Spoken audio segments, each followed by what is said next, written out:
সংবাদ শিরোনাম। 2 দিনের খোঁজ মেলেনি ব্রাহ্মণবাড়িয়ার মাদ্রাসা ছাত্র হাফেজ মাহমুদুর রহমান সানির সন্ধান চান পরিবার। ব্রাহ্মণবাড়িয়া নিউজ সংবাদে সারাক্ষণ। 2 দিনেও খোঁজ মেলেনি ব্রাহ্মণবাড়িয়ার মাদ্রাসা ছাত্র হাফেজ মাহমুদুর রহমান সানি। গত 12 আগস্ট মঙ্গলবার দুপুর থেকে নিখোঁজ রয়েছে। শেরপুর উপজেলার উচারিয়াপাড়া মাদারিনেসা আত-তাকওয়া মাদ্রাসার শিক্ষার্থী আশুগঞ্জ উপজেলার সোহাগপুর গ্রামের আবির পাড়ার জানিয়া আলমের ছেলে। পরিবারের লোকজন জানান, গত 12 আগস্ট মঙ্গলবার দুপুরের পর উচারিয়াপাড়া মাদারিনেসা আত-তাকওয়া মাদ্রাসা থেকে বের হয়। এরপর সে মাদ্রাসায় আর ফেরেনি।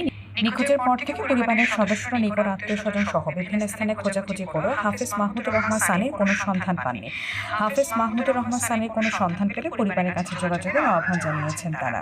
হাফেজ মাহমুদুর রহমান সানির কোনো সন্ধান পেলে পরিবারের কাছে যোগাযোগের আহ্বান জানিয়েছেন তারা। যোগাযোগের জন্য নিখোঁজ হাফেজ মাহমুদুর রহমান সানির পিতা জানি আলমের মোবাইল নম্বর 01711462283 ও তার চাচা শাহিন আলমের মোবাইল নম্বর 01711431819। এই নম্বরে যোগাযোগের আহ্বান জানানো হলো।